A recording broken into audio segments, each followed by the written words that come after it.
18 महीने बाद विदेश से लौटा पति अपनी पत्नी को सरप्राइज देना चाहता था, लेकिन उसे क्या पता था कि जिस महिला से मिलने की सबसे ज्यादा बेचैनी उसे थी, उसी से मिलने की कोशिश उसकी जिंदगी की आखिरी सफर बन जाएगी। आखिर कैसे एक प्रेगनेंसी टेस्ट ने इस पूरे केस की दिशा ही बदल दी। आइए जानते हैं इस हैरान कर देने वाली कहानी को विस्तार से।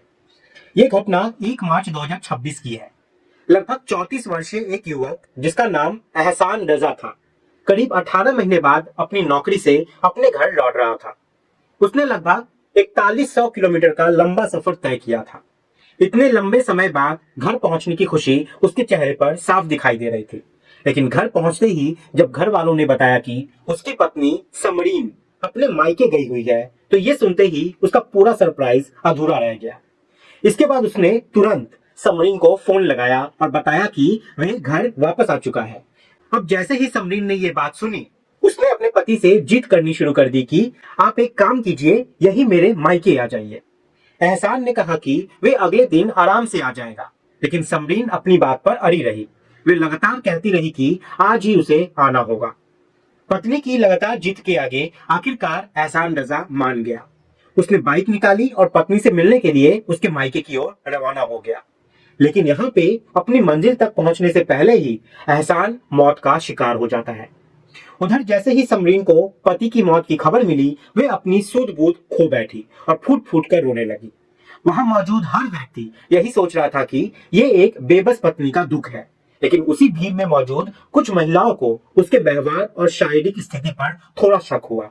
उसमें से एक डॉक्टर महिला ने अंदाजा लगाया कि शायद समरीन गर्भवती है। यह बात धीरे धीरे डॉक्टर तक पहुंची। जब मेडिकल जांच कराई गई तो रिपोर्ट ने सबको चौंका दिया। समरीन करीब 2 महीने की गर्भवती थी। यही वो पल था जिसने पूरे मामले की दिशा ही बदल दी, क्योंकि उसका पति एहसान पिछले 18 महीनों से सऊदी अरब में था। ऐसे में सवाल उठना लाजमी था कि आखिर उसके गर्भ में पल रहा बच्चा किसका था। जो मामला अब तक एक सड़क हादसा माना जा रहा था, वो अचानक हत्या के शक में बदल जाता है। पूरे इलाके में एक ही चर्चा होने लगी, आखिर समरीन के पेट में पल रहा बच्चा किसका है। इन्हीं सवालों के जवाब तलाशने के लिए हमें इस कहानी की शुरुआत कुछ साल पीछे ले जानी होगी। ये कहानी साल 2018 से शुरू होती है।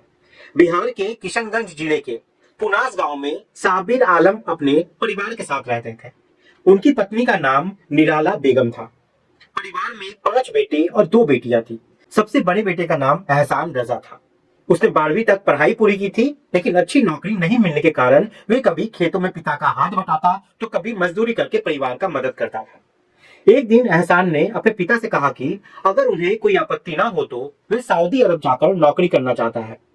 पिता ने उसकी बात मान ली। इसके बाद साल 2018 में वो सऊदी अरब चला गया। वहां उसे एक बच्चों की अस्पताल में वार्ड बॉय की नौकरी मिल गई।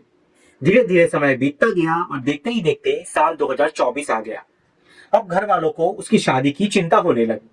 रिश्तेदारों ने उसके लिए लड़की तलाशनी शुरू कर दी और आखिरकार पूर्णिया जिले के 2 मोहनी गांव की रहने वाली 10वीं पास लड़की समरीन का रिश्ता सामने आया। समरीन अपने घर की सबसे बड़ी संतान थी। उसके परिवार में 4 बहनें और 1 भाई था। दोनों परिवारों ने एक दूसरे को देखा, बातचीत की और रिश्ता पक्का कर दिया। 23 मई 2024 को दोनों की शादी धूमधाम से संपन्न हुई। शादी के बाद सब कुछ सामान्य था। अब यहाँ पे एहसान को नौकरी पर वापस लौटने से पहले करीब 3 महीने की छुट्टी मिली थी। उसने ये समय अपनी पत्नी के साथ बिताया, लेकिन छुट्टियां खत्म होते ही उसे दोबारा सऊदी अरब लौटना पड़ा। समरीन ने उसे रोकने की बहुत कोशिश की, लेकिन एहसान ने समझाया कि अगर वो विदेश नहीं जाएगा तो उतने पैसे नहीं कमा पाएगा। उसने पत्नी से कहा कि वे लगातार पैसे भेजेगा और उन पैसों से वो अपना अलग घर बनाएगा। इसके बाद वे फिर से सऊदी अरब चला गया।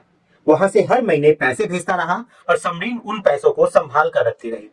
कुछ समय बाद दोनों ने 3 कट्ठा जमीन भी खरीद ली ताकि भविष्य में अपना घर बना सके। हालांकि शादी के बाद समरीन का ज्यादातर समय अपने मायके में ही बीतने लगा। उसके ससुराल वालों को इससे कोई आपत्ति नहीं हुई, क्योंकि उसका पति विदेश में नौकरी कर रहा था। अगस्त 2024 में सऊदी अरब जाने के बाद लगभग 18 महीने तक एहसान घर नहीं आया। फिर साल 2026 में ईद का समय नजदीक आया। एहसान ने इस बार किसी को बताए बिना अचानक घर लौटने का फैसला किया। वे अपनी माँ, पिता, भाई बहन और सबसे बढ़कर अपनी पत्नी को सरप्राइज देना चाहता था। 1 मार्च 2026 की दोपहर करीब 1 बजे वो अपने घर पहुंच गया। लेकिन जब उसे पता चला कि समरीन मायके गई हुई है तो उसने उसे फोन किया। फोन पर हुई बातचीत के बाद समरीन ने जिद शुरू कर दी कि वे तुरंत उसके मायके आ जाए। काफी समझाने के बावजूद जब वो नहीं मानी तो आखिरकार शाम करीब 6:30 बजे एहसान अपनी बाइक लेकर पत्नी से मिलने के लिए लगभग 25 किलोमीटर दूर दो मोहनी गांव की ओर निकल पड़ा। उसे बिल्कुल अंदाजा नहीं था कि यह सफर उसकी जिंदगी का आखिरी सफर बनने वाला है। इधर समरीन अपने मायके में पति का इंतजार कर रही थी। समय लगातार बीतता जा रहा था लेकिन एहसान वहां नहीं पहुंचता है। पहले उसे लगा कि शायद रास्ते में कहीं रुक गया होगा या किसी परिचित से मुलाकात हो गई होगी, लेकिन काफी देर तक वो नहीं पहुंचा तो समरीन को यहाँ पे बेचैनी होने लगी। उसने कई बार कॉल मिलाई मगर कोई जवाब नहीं मिला। घबराहट में सबसे पहले उसने अपनी देवरानी को फोन किया। उसने बताया कि एहसान उनके पास आने के लिए घर से निकल चुके थे लेकिन अभी तक पहुंचे नहीं है। देवरानी ने तुरंत ये बात अपने पति वकी अख्तर को बताई। वकी अख्तर ने बिना देर किए अपने पिता सबीर आलम को पूरी जानकारी दी। देखते ही देखते ये खबर पूरे परिवार में आग की तरह फैल गई। परिवार के सभी लोग अब सीधा थाने पहुंचे और पुलिस को पूरी घटना बताई। पुलिस ने मामले की गंभीरता को समझते हुए तुरंत कार्रवाई शुरू कर दी।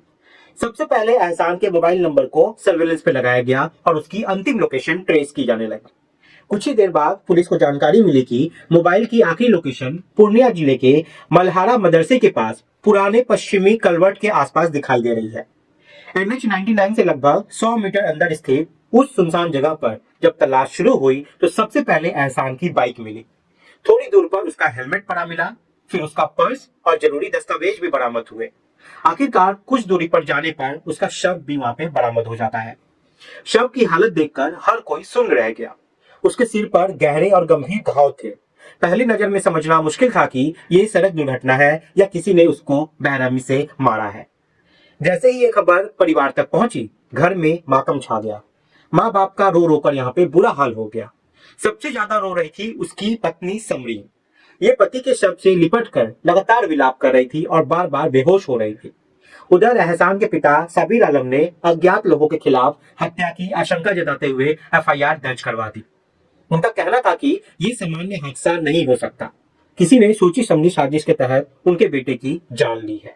अब एक और पुलिस सबूत जुटाने में लगी थी और वहीं दूसरी ओर समरीन के लगातार बेहोश होने की चर्चा पूरे गांव में होने लगी। सभी यही कह रहे थे कि 18 महीने बाद पति घर लौटा और उसके मिलने के पहले ही उसकी मौत हो गई। इससे बड़ी बदकिस्मती किसी पत्नी की क्या ही हो सकती है। लेकिन इसी दौरान एक महिला डॉक्टर ने समरीन के शारीरिक स्थिति पर ध्यान दिया। उसके अनुभव ने उसे कुछ अलग संकेत दिए। उसे शक हुआ कि समरीन गर्भवती हो सकती है। पहले ये बात धीरे धीरे महिलाओं के बीच फैली, फिर अधिकारियों तक पहुंची। आखिरकार मेडिकल जांच कराने का फैसला लिया गया।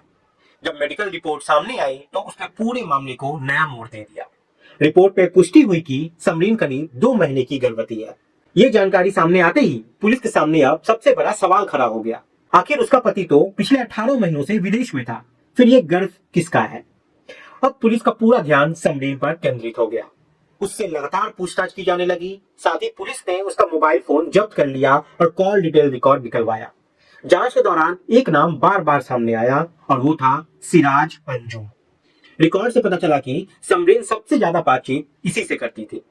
पुलिस ने जब सिराज अंजुम के बारे में जानकारी जुटाई तो पता चला कि वे कोई बाहरी व्यक्ति नहीं बल्कि रिश्ते में उसका चचेरा भाई लगता है। दोनों के बीच लगातार लंबी बातचीत होती है और यही बात पुलिस के शक को और ज्यादा मजबूत करने लगी। संदेह के आधार पर पुलिस ने सिराज अंजुम को हिरासत में लिया। उसके साथ ही समरीन से भी पूछताछ के लिए थाने लाया गया। करीब आधे घंटे की सख्त पूछताछ के बाद दोनों टूट गए और फिर उन्होंने जो कहानी सुनाई उससे हर कोई यहाँ पे हैरान रह गया। पूछताछ में समरीन ने स्वीकार किया कि वे शादी से पहले ही सिराज अंजुम से प्यार करती थी। दोनों एक दूसरे के साथ जीवन बिताना चाहते थे, लेकिन रिश्तेदारी, समाज और परिवार की बदनामी के डर से वे अपने रिश्ते को सार्वजनिक नहीं कर सके। परिवार वालों की इच्छा के सामने समरीन ने एहसान रजा से शादी तो कर ली, लेकिन शादी के बाद भी उसने सिराज से संपर्क नहीं तोड़ा।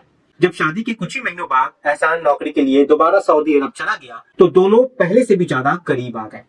लगातार मुलाकातें होने लगी और बातचीत बढ़ती चली गई। समय के साथ दोनों ने यह महसूस करना शुरू कर दिया कि अगर एहसान जिंदा रहा तो वे कभी साथ नहीं रह पाएंगे और यहीं से एक खतरनाक साजिश की शुरुआत हुई। दोनों ने मिलकर तय किया कि एहसान को रास्ते से हटाना ही उनके लिए सबसे आसान रास्ता है। योजना के मुताबिक समरीन ने अपने पति को बार बार मायके बुलाने की जिद की ताकि वो तय समय पर उसी रास्ते से गुजरे जहां सिराज पहले से मौजूद रहेगा। योजना बिल्कुल वैसी ही चली जैसा उन्होंने सोचा था। 1 मार्च 2026 की शाम जब एहसान बाइक से अपनी पत्नी से मिलने निकला तो रास्ते में सिराज उसे रोक लिया। रिश्तेदार होने के कारण एहसान को उस पर कोई शक नहीं हुआ।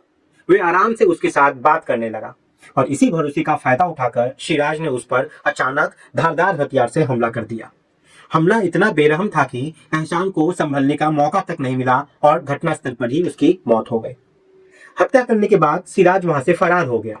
उसे लगा कि यह मामला सड़क हादसा समझा जाएगा और कोई उस तक नहीं पहुंच पाएगा। लेकिन अपराध कितना भी शातिर तरीके से क्यों ना किया जाए, उसके पीछे कोई ना कोई सबूत जरूर छूट जाता है। यही चीज यहाँ भी हुआ। Medical report, call detail record और दोनों के बयान ने पूरी साजिश का पर्दाफाश कर दिया। इसके बाद पुलिस ने समरीन और सिराज अंजुम दोनों को गिरफ्तार कर लिया। इसके बाद दोनों को न्यायिक हिरासत में भेज दिया गया। मेडिकल परीक्षण के दौरान एक बार फिर पुष्टि हुई कि समरीन वास्तव में गर्भवती थी। उस समय तक उपलब्ध जानकारियों के अनुसार समरीन के गर्भ में पल रहा बच्चा उसी अवैध रिश्ते से जुड़ा हुआ बताया गया। इस पूरे मामले ने लोगों के सामने एक नया सवाल खड़ा कर दिया था। आखिर उस मासूम बच्चे का क्या होगा जिसने इस दुनिया में आने से पहले ही अपने चारों ओर अपराध, हत्या और जेल की दीवारों का माहौल पाल लिया है। उसका भविष्य कैसा होगा, समाज उसे किस नजर से देखेगा, इन सवालों का जवाब किसी के पास नहीं है। इस पूरी घटना को बताने का उद्देश्य किसी व्यक्ति या परिवार की भावनाओं को ठेस पहुंचाना नहीं, बल्कि लोगों को जागरूक करना है। आप सब यहाँ पे सतर्क रहें, अपना ख्याल रखें। जय हिंद, जय भारत।